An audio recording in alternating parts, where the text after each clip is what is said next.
There was a wedding party in a fancy restaurant downtown. The guests were singing and dancing.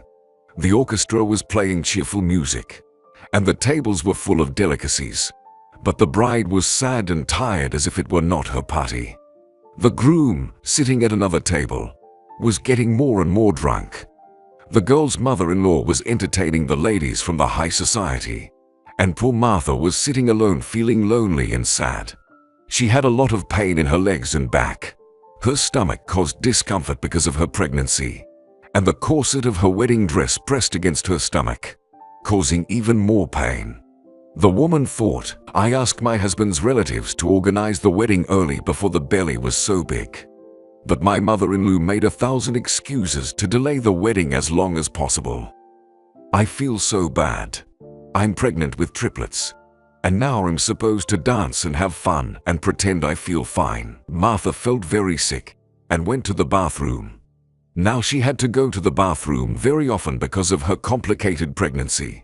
She struggled to get up from the table and walked out of the restaurant hall holding the long hem of her dress. And though she saw her mother-in-law, Victoria, discussing the event with some important lady, she didn't even notice Martha. "Angelica, dear, I don't even know how to survive such a drama. My son, Mark, went crazy and brought this girl from the orphanage to our house. Moreover, she is pregnant with triplets. So we had to organize this damn wedding. I almost fainted. I don't know what sins the universe is punishing me for so much. You know, I'm not even sure they're my son's babies. This girl is very cunning. She'll do anything to be rich. Maybe she's lying to my son. But my son Mark is too gullible, like a child. He said he loves her madly, and he doesn't care what I say. I thought he was going to marry Stephanie, the architect's daughter. She's such a nice girl. Not like this stupid Martha." Martha felt so bad, so offended. She coughed loudly. Victoria flinched in surprise, turned around, and smiled as if nothing had happened. "Darling, are you okay? You look so sad. I'll tell the driver to take you home. You need to get some rest. You look really bad. We'll be fine without you." The bride nodded, swallowing her tears. She really felt bad, especially after hearing those disgusting words from her mother-in-law, and she decided to leave her own wedding. There were strangers all around. She didn't even have anyone to talk to. These rich, arrogant people looked at her with slight contempt. At home, she cried for a long time. She had hoped that her husband would notice that she had left the restaurant and at least call her. But no. Mark came home in the morning, drunk, smelling of alcohol and other women's perfume. He immediately fell on the bed and fell asleep without even undressing. Martha felt even worse, thinking sadly, "This is not the wedding I dreamed of. It's a pathetic imitation of a holiday." Under the loud snoring of her husband, the young pregnant woman was lying in bed and thought about how wonderful their love had begun. Martha hadn't liked her name since childhood. It seemed too silly and ridiculous. It was given to her by the orphanage caregivers. Someone left her near the orphanage entrance when she was 3 years old. The girl didn't remember much of her life at home. Only scandals, tears, begging for help, and fragments of some woman's words. "Get up, let's go, and don't cry. I can't afford to raise you. You'll live in another place." Martha had no idea who she was or where she came from. She had no notes or birth certificate with her. At the age of 3, the girl could barely speak, didn't know her name, and was very afraid of people. Little by little she accepted her situation, but she remained quiet and not very sociable. Her orphanage childhood was like a nightmare. Every day was the same. Getting up early, going to lessons, having lunch. Everything was strictly according to the schedule. Other children resisted such a routine and organized boycotts and tantrums. They thought such a life was unbearable. But Martha had never known any other life, so she accepted everything calmly, thinking that this was the way it should be. She studied very well. Her teachers liked her for her analytical mind and obedient personality. And after graduation from the orphanage, They even helped her to get her own apartment. The apartment was in a very old building, but still, it was very cozy. Martha dreamed of becoming a doctor, so she went to medical school. She also worked part-time as a nurse in the hospital because she needed some money to survive. Martha was a pretty, petite, slender girl with beautiful curly hair. Many guys liked her, but the girl was in no hurry to start a relationship with anyone. She promised herself that first, she had to get an education and start earning enough money, and only then she could get married. But the reality turned out to be different. One day, she was examining a patient after surgery. It was an attractive young guy with brown eyes. Martha immediately liked him. The guy was polite and well-mannered and showered her with nice compliments. A friendship developed between them that quickly turned into love. Mark turned out to be a guy from a wealthy family. His father was an entrepreneur, and his mother worked in the city administration. At first, Martha was embarrassed to tell the truth about her life, but she didn't want to lie, so she told him honestly that she was an orphan and didn't have rich parents. But Mark took the news in a normal way and only praised her. "Now I admire you even more. You achieve everything on your own. You manage to study and also work. It's unbelievable. I'm not capable of that. My father sent me to study in another country, but even there he tortured me with his supervision.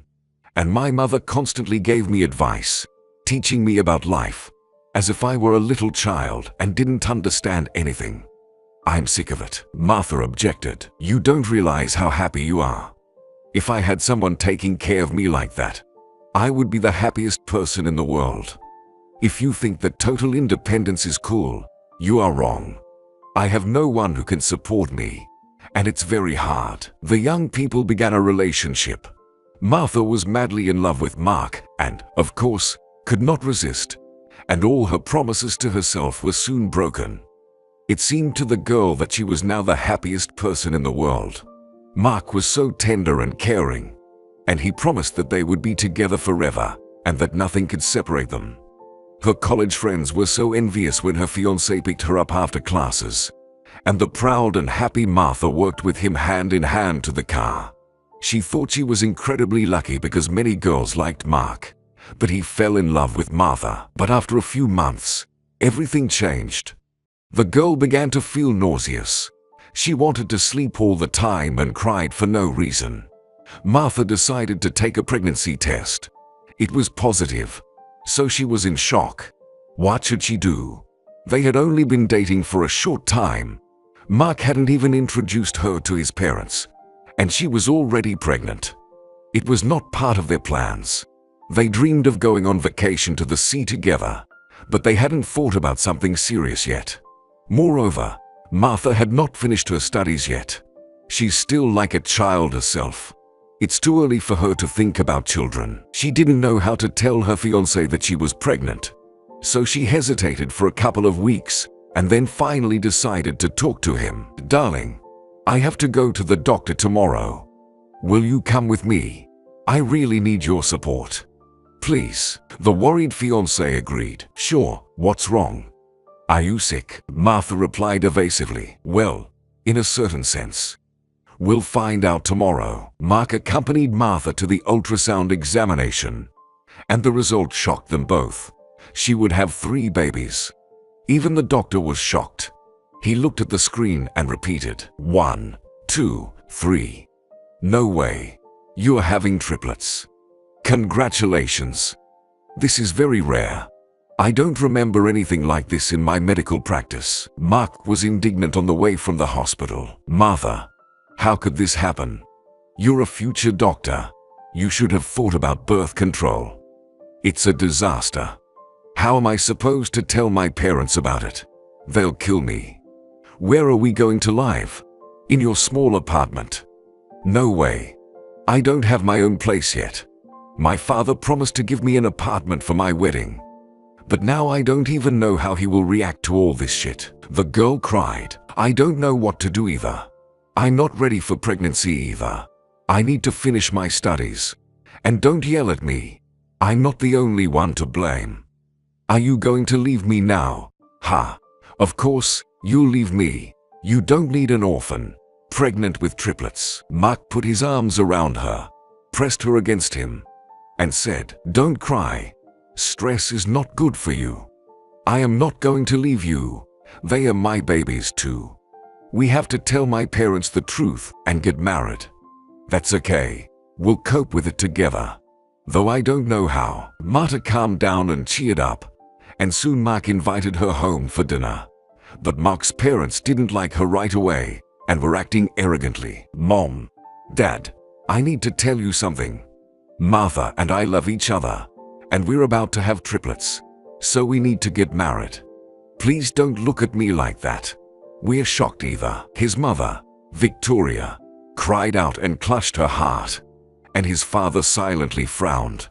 Then there were long humiliating questions and arguments about Martha's biography, and his parents hated her even more. Not only was she pregnant, but she was also a penniless orphan. Such a girl was not suitable for the role of their only son's wife. But there was nothing they could do. They had to accept their son's choice. They decided that Martha and Mark would live in his parents' mansion, and they'd rent out Martha's apartment. And so Martha began a completely different, adult, family life. She didn't have to work part-time now, because her fiancé's family was totally against it. Fortunately, at least they allowed her to finish her studies. She wanted her and Mark to get married before everyone could see her belly. Martha imagined how she would dance with her beloved and tried on different styles of dresses and jewelry. After all, a wedding is not just a party.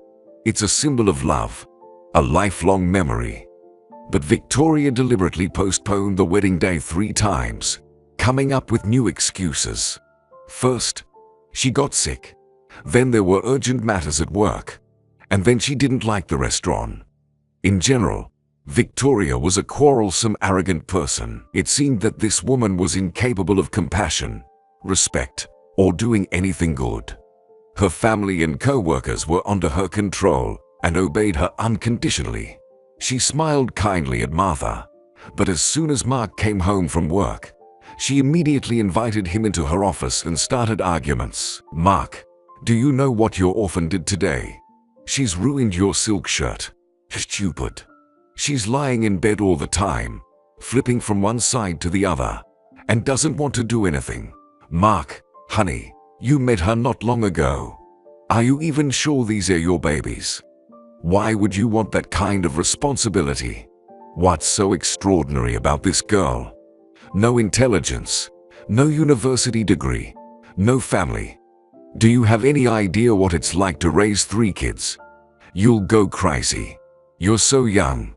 You have your whole life ahead of you. But you're condemning yourself to sleepless nights. Come to your senses before it's too late." But Mark was getting furious. "Mom, what do you suggest I do? Kick Martha out? Considering she's pregnant? What will people think of us? And anyway, I love her. You are right. I don't want kids. And I can't even imagine what it would be like. But I'll get used to it, I guess. Anyway, I don't have a choice." The woman smiled sweetly. "Actually, you have a choice, and you don't even have to kick her out. I have another idea." After such conversations, Mark was annoyed and angry. It seemed that he was not happy about becoming a father anymore. Even the wedding didn't feel like a real wedding. Mark only said something slurred and nervously put the ring on Martha's finger. And then he didn't even notice her absence. Is that the behavior of a loving man? The tenderness, care, and warmth have vanished. Was it all because of her pregnancy? Because they both were not ready for it. 2 weeks had passed, but no one was planning a wedding trip. Mark's parents counted the money given to the newlyweds themselves, and they didn't even let Martha see the wedding gifts. They began to argue with Mark more and more often. He became annoyed that she was twisting and turning awkwardly all night, not allowing him to sleep properly. So her husband began to sleep in another bedroom. Martha was very offended by this. She missed him very much, and she wanted hugs, warmth, and affection. Also, she wanted support because she was afraid of childbirth. After all, she was having triplets, and she was afraid something would go wrong. Martha was not ready for motherhood. She tried to be calm, thinking that when Mark took the babies in his arms, he would love them and everything would change. But the very next day, her husband upset her even more. "I'm going on a business trip tomorrow for about 3 weeks.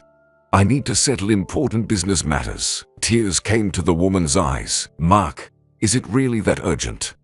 I don't want to stay in this house with your parents. What if the labor starts early? What am I supposed to do then?" The doctors said it had never happened in their medical practice and they aren't sure if they should do a C-section. "I'm scared. Mark, how can you leave me all alone at such an important moment? Please stay. Don't scare me even more." Her husband frowned. "You're definitely not going into labor this month. Please, read less nonsense. You're at least a month away from giving birth. And you're not alone. If anything happens, my parents will take you to the hospital. Why are you being so cranky? I'm working hard for both of us. I'm making money for our family. Dear, I'm at the beginning of my career now, and I need to prove myself as an ambitious and responsible employee." Martha was offended, but she didn't make a scene. She only saw her husband off on a business trip and waited for him. Life in a rich mansion reminded her of an orphanage. Everything was strictly according to schedule, only as Victoria wished, and no one cared about Martha's opinion in any matter. No one noticed her, as if she didn't exist, and it was humiliating. Once, she felt sick at night and went into labor. Martha was frightened. She barely made it to her mother-in-law's room and started screaming, "Help! Please help me." Victoria looked out unhappily. "Why are you screaming? You haven't even given birth yet, but there's already no peace in this house. What's wrong?" Martha was screaming in pain and begging for help. She was getting worse by the minute. Her mother-in-law immediately called an ambulance and said, "Okay, we need to pack your bag. Where's your ID? And please, don't scream like that. Where is the ambulance? I don't want you to give birth in my house." Martha was taken to the hospital. Her situation was critical. She could have lost the babies. The doctors fought for her life and the lives of the babies for 24 hours. Everything went well, but Martha had to stay at the hospital just in case. The young woman tried to call her husband. She wanted him to come back early to support her, but his phone was unavailable. Her mother-in-law didn't answer her calls either. Martha was nervous. What is going on? Are they all ignoring me?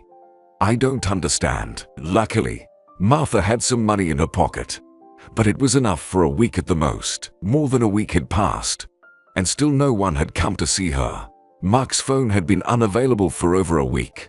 Scary thoughts began to pop into her head. Had Mark left her and changed his phone number? Martha cried desperately and was very nervous. Other women in the maternity ward tried to comfort her.